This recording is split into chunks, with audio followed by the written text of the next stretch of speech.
ইরানের কাছে আছে এমন এক শক্তি যাকে দমাতে পারবে না যুক্তরাষ্ট্র। কিন্তু কি সেই শক্তি যাকে কেন্দ্র করে এত ষড়যন্ত্র চালাচ্ছে মার্কিন প্রশাসন? সাম্প্রতিক যুদ্ধের ময়দানে সফলতার মাপকাঠিতে এগিয়ে রয়েছে ইরানই, আর দেশটির সাথে যুদ্ধবিরতির মাধ্যমেই নিজেদের পরাজয় যেন বরণ করে নিয়েছে যুক্তরাষ্ট্র ও ইসরায়েল। কিন্তু এর মাধ্যমে কি ইরানের ক্ষেপণাস্ত্র ও পারমাণবিক কর্মসূচি বন্ধ করতে পারবে মার্কিন প্রশাসন? যদিও তেহরানের পরিষ্কার বার্তা, ইহুদিবাদীদের অন্যায্য দাবিগুলোকে মানবে না ইরান। তবে কোন দিকে গড়াচ্ছে মধ্যপ্রাচ্য পরিস্থিতি?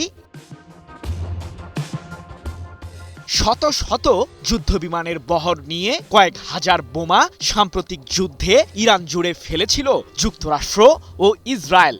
তাদের লক্ষ্য একটাই ছিল, ইরানের ক্ষেপণাস্ত্র ও পারমাণবিক কেন্দ্রগুলোকে চিরতরে ধ্বংস করা। কিন্তু তাতে তো সফল হতেই পারেনি ইহুদিবাদীরা, উল্টো মধ্যপ্রাচ্যে নিজেরাই এখন রয়েছে চরম অস্তিত্ব সংকটের মুখে। এমনকি যুদ্ধবিরতির চুক্তির মাধ্যমেও ইরান ইস্যুতে নিজেদের স্বার্থ হাসিল করতে পারেনি মার্কিন প্রশাসন। তবে এখন কি করবে যুক্তরাষ্ট্র? ইরানের সামরিক বহরে এখনও টিকে আছে হাজার হাজার ক্ষেপণাস্ত্রের বিশাল বহর, যাকে ঘিরেই মূলত উৎকণ্ঠায় দিনাতিপাত করছে ইহুদিবাদীরা। পাকিস্তানের মধ্যস্থতায় সম্প্রতি স্বাক্ষরিত যুক্তরাষ্ট্র ও ইরানের মধ্যকার সমঝোতা স্মারকে ছিল না ক্ষেপণাস্ত্র কর্মসূচির প্রসঙ্গটি। এমনটি জানিয়ে পাকিস্তানের প্রধানমন্ত্রী শাহবাজ শরীফ বলেছেন, মিসাইল তৈরির বিষয়টি আলোচনার টেবিলে কখনো ছিল না। এ সম্পর্কে কোনো প্রশ্ন নেই এবং সন্দেহও নেই। এক প্রতিবেদনে বিষয়টি নিশ্চিত করেছে ইরান ভিত্তিক সংবাদ মাধ্যম মেহের নিউজ এজেন্সি। যুক্তরাষ্ট্রের সাথে ভবিষ্যতের কোনো বৈঠকেও ক্ষেপণাস্ত্র প্রসঙ্গে কোনো আলোচনা হবে না, এমনটি জানিয়ে ইরানের প্রেসিডেন্ট মাসুদ পেজেশকিয়ান বলেছেন, শত্রুদের ঘায়েল করতে প্রতিরোধ ব্যবস্থা হিসেবেই আমরা ক্ষেপণাস্ত্র ব্যবহার করি। যদি আমাদের সামরিক বহরে এসব মারণাস্ত্র না থাকতো, তাহলে যুক্তরাষ্ট্রের সমর্থনে ইসরায়েল গাজার মতোই আমাদেরও ধ্বংস করে দিত।